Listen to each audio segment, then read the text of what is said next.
지난주에 로마서의 권면 가운데 그 구체적인 첫 번째 것으로 좋은 교인이 되십시오라고 말씀을 드렸습니다. 신앙생활의 가장 중요한 것으로 무엇보다 먼저 주님의 몸된 교회의 지체로서 바르고 아름답게 살아야 한다. 바로 그걸 말하는 것이죠. 자, 이제 오늘 그 다음에 이어지는 또 다른 권면을 말하게 되는데, 두 번째로 주는 구체적 권면이 뭐냐? 그것은 바로 사랑하라 하는 것입니다. 사랑하라. 첫 번째 좋은 교인이 되십시오 하는 것에 이어서 두 번째 사랑하라 이렇게 말하는 것은요, 어쩌면 사도 바울의 아주 전형적인 패턴이다라고 할 수 있습니다. 고린도전서 12장에서도 그리스도의 몸된 교회와 그 지체가 된 우리에 대해서 이야기하면서 각 지체가 주의 몸을 섬기기 위해서, 그래서 주님께서 각각 다른 독특하게 주신 은사를 받은 것 가지고 그렇게 섬겨야 한다 하는 얘기가 쭉 나오거든요. 자, 그런데 각각 다른 은사를 받았기 때문에 여기서 또 하나 중요한 게 뭐냐? 이 서로 다른 것이 하나가 돼야 돼요. 서로 다른 것들이 하나로 연결되는 게 너무 중요합니다. 바로 그래서 이 서로 다른 지체가 하나가 되는 바로 그것이 뭐냐? 사랑이거든요. 그래서 사랑을 이야기합니다. 그래서 여러분 고린도전서 12장 다음 그 다음에 뭐예요? 좀 어렵긴 하겠지만 13장이죠, 그렇죠? 12장 다음 13장입니다. 근데 여러분 13장이 무슨 내용입니까? 사랑장이잖아요. 사랑을 이야기하니까 사랑장입니다. 여기 로마서에서도 마찬가지예요. 먼저 주님의 몸된 교회와 그 지체된 우리에 대해서 권면을 하고 나서 이어서 그렇게 좋은 교인이 되기 위해서는 어떻게 해야 되느냐? 정말 지체가 바르고 아름답게 서기 위해서는 어떻게 해야 하는가? 반드시 있어야 될 것으로 그 다음에 뭘 말하고 있느냐? 사랑하라, 이것을 말하고 있는 겁니다. 자, 그런데 오늘 말씀에서 이 사랑하라라는 권면을 하고 있는데 여기에는요, 우리가 봐야 될 굉장히 중요한 것이 하나 있습니다. 이 사랑하라, 그냥 언뜻 보면 너무 평범할 것 같아요. 다 알 수 있을 아주 평범한 이야기처럼 보이지만 사실 오늘 말씀은요, 그런 평범한 것으로 끝나는 것이 아니라 그 안에 굉장히 깊은 비밀을 담은 것 같아요. 굉장히 중요한 비밀을, 진리를 담아놓고 있다, 그 말입니다. 이것을 우리가 볼 필요가 있는 거죠. 우리 먼저 9절 말씀을 함께 읽겠습니다. 9절 같이 읽습니다. 사랑에는 거짓이 없나니 악을 미워하고 선에 속하라. 자, 사랑하라 하는 권면을 위해서 먼저 사랑을 언급하고 있습니다. 자, 그런데 이때 사랑을 언급하면서 헬라어 단어를 어떤 단어를 쓰고 있느냐? 바로 여러분이 잘 아는 아가페라는 단어를 쓰고 있습니다. 아가페 뭡니까? 조건 없는 사랑 아닙니까? 그러니까 이것은 뭐예요? 하나님의 사랑이에요. 이 하나님의 사랑, 인간의 사랑이 아니죠. 하나님의 사랑, 바로 그 아가페를 여기서 쓰고 있어요. 자, 그런데 그 다음에 이어서 나오는 그 구체적인 어떤 내용들에 가면서는 이 사랑이라는 단어에 대한 헬라어가 바뀌기 시작해요. 달라집니다. 우리 10절 말씀을 함께 읽겠습니다. 10절 같이 읽습니다. 형제를 사랑하여 서로 우애하고 존경하기를 서로 먼저 하며. 여기 나오는 형제를 사랑하여, 이것은 어떤 단어가 쓰였느냐? 바로 헬라어로 필라델피아라는 말이 쓰였습니다. 필라델피아, 도시 이름이 아니에요. 필라델피아, 형제를 사랑한다. 필레오라고 하는 단어와 그리고 아델포스라는 단어가 합해진 겁니다. 그러니까 사랑이란 말로 필레오라는 단어를 쓰고 있어요. 아가페가 아니에요. 필레오입니다. 뿐만 아니라 그 다음에 나오는 것이 뭐냐? 우애하고란 말이 있죠. 서로 우애하고. 이 우애하고라는 이 말, 이것은요, 헬라어로 필로스 토르고스라는 말을 썼습니다. 필로스 토르고스. 그런데 이 필로스 토르고스라는 말은 어떤 말이냐? 아까 얘기했던 필레오, 즉 친구 간의 사랑을 말하는 그 필레오와 또 뭐예요? 가족 간의 사랑을 말하는 스토로게라고 하는 단어가 함께 쓰인 거예요. 스토로게. 여러분, 헬라어로 보통 이 사랑을 얘기할 때 네 가지를 말하잖아요. 아가페, 그 다음에 필레오, 스토로게, 에로스. 그 중에 에로스는 일단 빼고 나머지 세 개를 다 언급했잖아요. 자, 뭘 말하고 있느냐? 이런 전개가 뭘 말하고 있느냐? 예, 이걸 말하고 있습니다. 신앙생활이란 아가페, 즉 하나님의 그 사랑을 사람 사이의 사랑으로 바꾸어 내는 것이다, 그 얘기죠. 신앙생활이 뭐냐? 바로 아가페, 즉 하나님의 사랑을 사람 사이의 사랑으로 바꾸어 내는 것이다, 그 얘기예요. 예, 신앙생활이란 그러니까 하나님께 받은 그 사랑을 가지고 하나님이 사랑하라고 주신 사람들 사이에서 사람 사이의 사랑 이야기로 구체적으로 나타내면서 살아가는 것, 그게 바로 신앙생활이다, 그 이야기죠. 예, 여기에서 아가페가 필레오가 되고 아가페가 스토르게가 되는 바로 이 비밀, 이것이 바로 바울이 오늘 말씀을 통해서 하고 있는 권면 속에 담겨있는 굉장히 중요한 비밀이죠. 예, 우리가 받은 이 아가페 사랑을 하나님 우리에게 주신 사람들 가운데서 우리가 그들과 함께하는 사랑의 이야기로 바꾸어내서 표현하는 것, 이게 바로 신앙생활이라는 사실, 절대로 잊으면 안 된다는 것이죠. 오늘 말씀에서 바로 그 권면을 사도 바울이 하고 있습니다. 그러니까 오늘 말씀에 그 10절 이하에 나오는 이야기는 바로 그 이야기예요. 이 10절 이하를 읽어보면 언뜻 보면 도덕적 권면처럼 보입니다. 혹은 윤리적인 어떤 그런 지침처럼 보입니다. 아니요, 사실 이것은 바로 뭐냐? 사랑하기의 구체적인 내용이에요. 사랑하기의 구체적인 내용, 그리고 지체로서 사랑하기, 그겁니다. 지체로서 서로 사랑하기. 이거 사도 바울이 친히 말씀으로 써주신 거니까, 그리고 우리가 이렇게 살아야 하는 것이니까 이게 어떤 것인지 함께 한 목소리로 같이 읽어보도록 하겠습니다. 우리 11절로 18절까지 말씀 함께 같이 읽습니다. 부지런하여 게으르지 말고 열심을 품고 주를 섬기라. 소망 중에 즐거워하며 환난 중에 참으며 기도에 항상 힘쓰며 성도들의 쓸 것을 공급하며 손 대접하기를 힘쓰라. 너희를 박해하는 자를 축복하라. 축복하고 저주하지 말라. 즐거워하는 자들과 함께 즐거워하고 우는 자들과 함께 울라. 서로 마음을 같이하며 높은 데 마음을 두지 말고 도리어 낮은 데 처하며 스스로 지혜 있는 채 하지 말라. 아무에게도 악을 악으로 갚지 말고 모든 사람 앞에서 선한 일을 도모하라. 할 수 있거든 너희로서는 모든 사람과 더불어 화목하라. 예, 사랑은 이렇게 하는 겁니다. 그냥 말로 하는 것이 아니라 사랑은 섬기는 거예요. 사랑은 필요하면 참아주는 거예요. 사랑은 정말 때때로 품어주는 겁니다. 사랑은 즐거워하고 함께 즐거워하고 함께 기뻐하면서 격려하는 거예요. 사랑은 바로 공동체를 이렇게 세워주는 겁니다. 이게 사랑하는 이야기예요. 여러분, 그러니까 우리가 정말 이걸 해야 돼요. 하나님이 우리에게 허락하신 바로 그 공동체, 주의 몸된 공동체 가운데서 특별히 저는 두 가지를 강조하고 싶어요. 하나가 가정이죠. 그리고 또 하나가 교회입니다. 바로 이 공동체 가운데서 우리가 바로 이렇게 표현을 해야 돼요. 이렇게 행동을 해야 합니다. 그리고 이렇게 살아야 되는 거예요. 이것이 바로 주의 뜻이죠. 자, 그런데 사랑하라는 권면의 오늘 말씀에서 또 하나 우리가 봐야 될 것이 있습니다. 이런 귀한 사랑의 어떤 그런 아가페가 우리들의 사랑 바뀌는 이 비밀 말고 또 하나, 이 사랑하라는 권면의 오늘 이 말씀 가운데서 또 봐야 될 너무나 중요한 포인트가 하나 더 있습니다. 우리 9절 말씀을 한 번 더 다시 읽도록 하겠습니다. 9절 같이 읽습니다. 사랑에는 거짓이 없나니 악을 미워하고 선에 속하라. 자, 보세요. 사랑을 이야기하면서 또 뭘 얘기하느냐? 악을 미워하고 선에 속하라, 이렇게 말하고 있어요. 뿐만 아니라 그 뒤에도 보면요, 도처에서 뭐예요?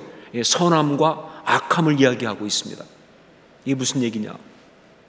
뭘 말하고 있느냐? 그렇습니다. 사랑하는 것은 바로 영적 싸움이다, 그 얘기하고 있는 거예요. 사랑하는 것은 영적인 싸움이다, 바로 그 얘기를 하고 있는 거예요. 그 악과 선, 사랑하는 것은 영적인 싸움이다.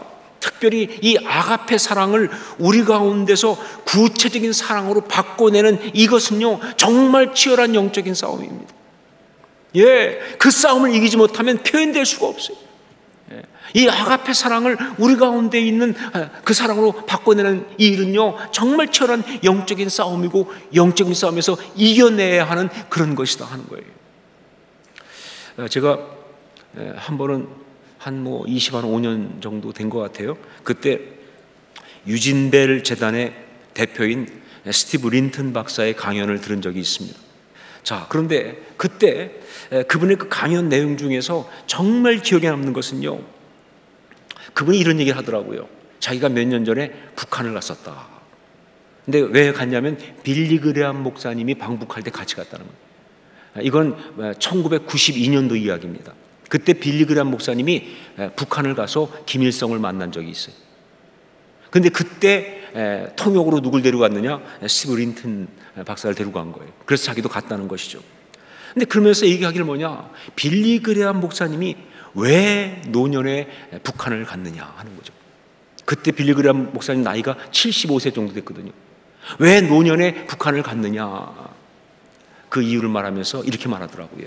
빌리 그레함 목사님은요, 예수 그리스도의 말씀, 특히 그의 제자도 그 복음의 핵심을 다른 것이 아니라 산상수훈인 마태복음 5장 44절에서 주님이 하신 그 말씀으로 보고 있다는 거예요.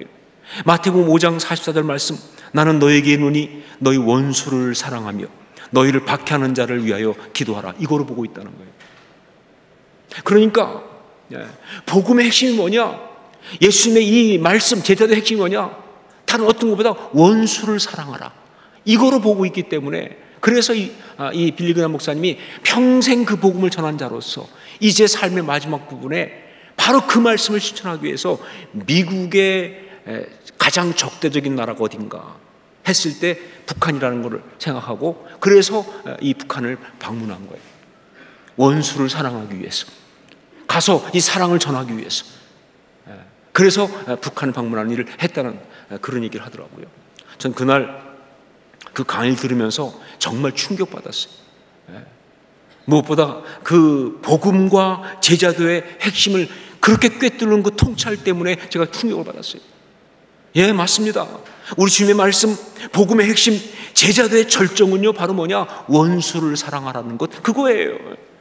바로 이 점에서 우리 복음은 세상의 다른 이론과 다른 거예요. 세상 다른 종교의 가르침과 다른 거예요. 예, 그냥 사랑하는 게 아니에요. 원수를 사랑하는 것. 그래서 이것이 바로 참된 진리인 거 아닙니까? 이게 진짜 복음인 거 아니냐, 그 말이죠. 자, 그런데 우리가 솔직히 말하지만 원수를 어떻게 사랑할 수 있습니까? 원수를 어떻게 사랑할 수 있습니까? 우리에게 상처를 주고 우리를 박해하는 사람을 위해서 우리가 어떻게 축복할 수 있어요? 어떻게 그를 위해서 기도할 수 있냐, 그 말이에요. 이건 불가능한 일이죠. 자, 그런데 이 불가능한 일을 우리 주님은 우리 보고 하라고 말씀하시는 거예요.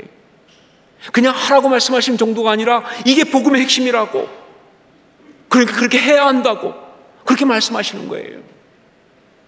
자, 어떻게 하면 좋을까요? 어떻게 해야 합니까? 그런데 바로 그 대답을 오늘 말씀이 주고 있어요. 사랑하라 라는 권면을 하면서 바로 이 복음의 핵심인 원수를 사랑하는 것, 그걸 어떻게 할 수 있는지 그 비밀을 오늘 말씀이 하고 있다는 것이죠. 우리 19절부터 21절까지 말씀을 함께 읽도록 하겠습니다. 19절로 21절 같이 읽습니다. 내 사랑하는 자들아, 너희가 친히 원수를 갚지 말고 하나님의 진노하심에 맡기라. 기록되었으되 원수 갚는 것이 내게 있으니 내가 갚으리라고 주께서 말씀하시니라. 내 원수가 줄이거든 먹이고 목마르거든 마시게 하라. 그리함으로 내가 숯불을 그 머리에 쌓아 놓으리라.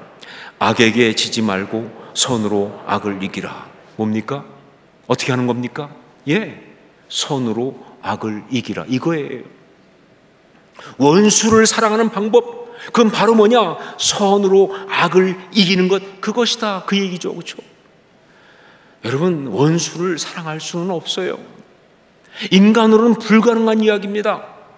나에게 상처 주는 그 사람을 사랑할 수 없어요. 나를 핍박하고 공격하는 사람을 사랑할 수가 없어요. 우리 감정이 그렇게 되질 않아요.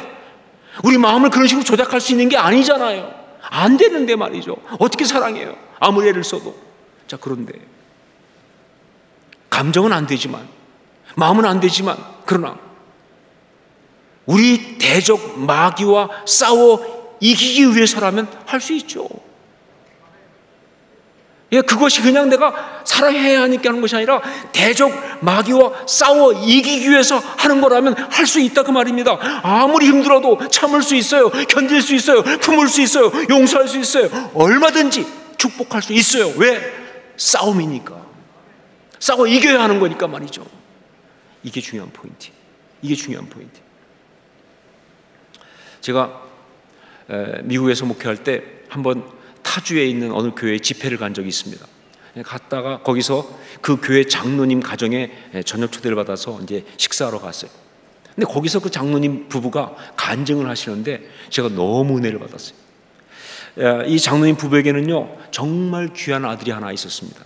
뭐 모든 부모에게 자식이 다 귀하지만 특히 이 장로님 부부에게 이 아들은요 정말 대단한 의미예요.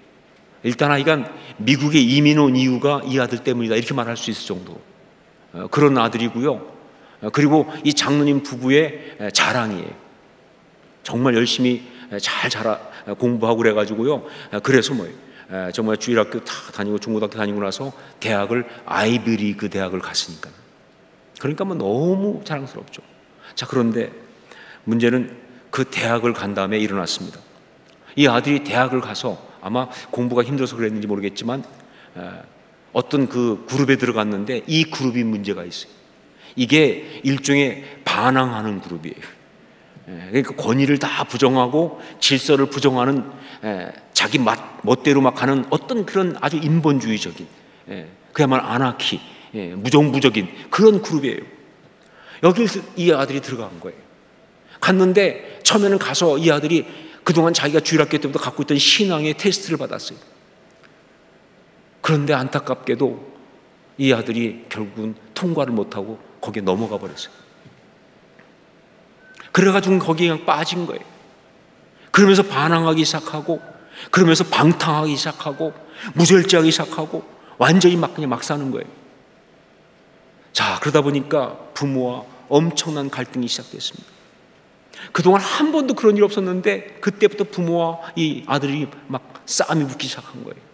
그런데 이 아들이 말이죠, 옛날에 절대 안 그랬는데 애가 이상해졌는지 막 부모를 공격하고 때때로 조롱하고 막말을 하고 하는데 정말 이 장로님 부부는요 죽는 줄 알았다는 거예요. 너무 힘들었다는 거예요. 진짜 암만 귀한 아들이지만 그 아들이 막 상처를 주고 그러니까 너무 마음에 상처를 받아가지고 나중에는 그냥 저거 없었으면 좋겠다 싶더라는 거예요. 그냥 내쫓고 싶다는, 그냥 아들 없이 살고 싶다, 그냥 아들하고 그냥 어떻게 하고 싶지 않은 마음이 들 정도로 너무 상처를 받아, 너무 힘든 거예요. 그런 상태까지 돼버렸어요, 그 아들하고. 자, 그런 중에 어느 날 또 그날도 대판 싸움이 붙었는데 그날은 아들이 정말 선을 넘어도 너무 넘더라는 거예요. 그래가지고 그냥 막 말로 부를 공격하고 비난하고 막 그러는데 이 부모 입장에서 막 너무 힘든 거예요. 그런데 그때 놀랍게도 이 장로님하고 이 권사님한테 동시에 어떤 영적 깨달음이 왔다는 거예요. 참 하나님 놀라우세요. 한쪽만 하면 또 좀 어려울 줄 알았는지 하여튼 두 분이 동시에 어떤 영적 깨달음을 갖게 되는데 그게 바로 뭐냐, 저기서 지금 저 아들한테 저렇게 하게 하는 게 그게 아들이 아니고 다른 어떤 악한 것이 있다는 걸 보기 시작합니다. 그 아들을 움직이는 어떤 악이 있다는 걸 보기 시작합니다. 그 악한 어떤 것이 지금 이 아들을 부모로부터 떼내려고 지금 그렇게 하고 있다. 여러분, 우리 가끔 듣는 이야기 중에 뭐 정 떼려고 그런다 이런 있잖아요. 그런 식으로 아주 그냥 상처받을 말만 골라서 하게 하니까, 실망스러운 것만 골라서 하게 하니까 그러니까 아들을 이 부모에서 떼내려고 하는 어떤 것이 있다. 그러면서 이 가정을 무너뜨리고 정말 이 자기들을 무너뜨리려고 하는 어떤 그런 악한 것이 지금 아들 가운데 역사하고 있다는 걸 이 부부가 동시에 본 거예요. 그 순간 이 두 분이 함께 느낀 건 뭐냐, 함께 마음속에 가진 생각이 뭐냐, 아들을 저 악한 것한테 빼앗길 수는 없다. 갑자기 마음속에서 그래, 절대로 아들을 저 악한 것한테 빼앗길 수는 없다. 악한 것한테 질 수 없다. 악한 것이 이 가정을 이렇게 짓밟도록 놔둘 수 없다. 그런 어떤 그 마음, 어떤 이 전투하는 마음이 드는 거예요. 그때부터 이 두 분이 달라졌어요. 그래서 아들이 어떤 말을 해도 그 모든 것에 대해서 막 옛날에 같이 막 화나고 분노하고 실망하고 낙심하고 그렇게 하지 않고 축복하고 받아주고 기도하고 계속 사랑하고 이렇게 계속 가기 시작하는 거예요. 마음은 도저히 안 되지만 그러나 마귀에 계실 수는 없으니까, 악한 것한테 아들을 빼앗길 수는 없으니까, 그러니까 그렇게 되더라는 거예요. 그때부터 이야기가 달라지기 시작했다는 거죠. 뭐 그래도 계속 아들은 여전히 헤매는 시간이 있었지만, 그러나 그 뒤 한 1년쯤 뒤에 어느 날 그 아들이 자기 학교 기숙사에서 굉장히 어려운 상태 속에서 완전히 막 그냥 거의 목숨을 끊을 정도의 어떤 좌절 속에 빠져 있는 그 자리에서 하나님을 만났다는 거예요. 근데 그때 그 아들이 고백이 뭐냐면, 그때 그가 만난 하나님은 아버지 하나님, 어머니 하나님이었어요. 그때 그가 경험한 하나님의 사랑은 아버지의 사랑, 어머니의 사랑과 같은 것이다. 그래서 하나님을 만나면서 이 아들이 바로 부모님께 돌아온 거예요. 이긴 겁니다. 이긴 거예요. 이게 신앙 이야기죠. 이게 신앙 이야기죠. 그래서 지금은 너무 감사하게 행복한 그런 삶을 살고 있다는 그런 간증을 하셨습니다. 여러분, 그렇습니다. 악에게 지지 말고 선으로 악을 이기라. 이것이 바로 우리가 사랑하는 그 사랑의 핵심 비밀이에요. 아가페 사랑을 받은 우리가 이 세상에서 정말 그 사랑을 온전히 펼칠 수 있는 최고의 비밀이 바로 뭐냐? 이거예요. 선으로 악을 이기라 하는 거예요.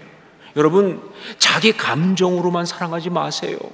자기 생각으로만 사랑하지 마십시오. 자기 의지로만 사랑하지 마세요. 그러면요, 그 사랑은 반드시 실패합니다. 예, 그 사랑은 사랑했던 것만큼 결국 실망하고 사랑했던 것만큼 분노할 거예요. 그런데 선으로 악을 이기라, 이 말씀대로 사랑하면, 이 신앙으로 사랑하면요, 아니요, 그렇지 않아요. 그 사랑은 반드시 승리합니다. 예, 여러분, 그러니까 다른 것이 아니라 선으로 악을 이기라, 바로 이 말씀, 이 신앙으로 사랑할 수 있기를 주의 이름으로 축원합니다. 예, 우린 그래야 되는 거예요. 여러분, 마음이 아니어도요, 감정이 아니어도요, 자기 생각은 도저히 아니어도요, 예, 그러나 악에게 질 수는 없으니까, 악한 것한테 내 사랑하는 사람 빼앗길 수 없으니까, 악한 것한테 우리 공동체를 내줄 수 없으니까 지켜야 하니까, 그러니까 사랑하는 거예요. 그러니까 참고 견디고 용납하고 축복하고 품는 거예요. 이것이 바로 우리 신앙인들이 사랑하는 이야기입니다. 이게 바로 십자가 신앙이죠. 여러분, 놀라운 게 뭐냐면요, 우리가 그렇게 하기로 결단하고 나아가면 반드시 우리 하나님께서 그렇게 할 수 있는 능력을 주신다는 거예요. 예, 우리가 그렇게 마음에 결단하고 나가면요, 반드시 우리 하나님께서 그렇게 할 수 있는 능력을 주시는 거예요. 왜냐하면요, 바로 우리 주 예수 그리스도께서 십자가에서 그 능력을 이미 나타내셨으니까요. 십자가에서 이미 승리하셨으니까요. 그러니까 하나님께서 그 주님을 믿는 우리한테 동일한 능력을 주신다는 거죠.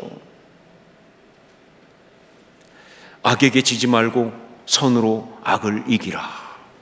이것이 바로 주님의 몸된 교회의 지체된 우리가 살아가는 모습이에요. 그리고 우리가 사랑하는 방법입니다. 자, 여러분 모두에게 어떤 사정 가운데 있는지 모르지만, 그러나 여러분 모두에게 동일하게 주시는 성령의 말씀을 드립니다. 여러분, 악에게 지지 말고 선으로 악을 이기십시오. 그렇게 하나님 앞에 영광 돌리시기 바랍니다.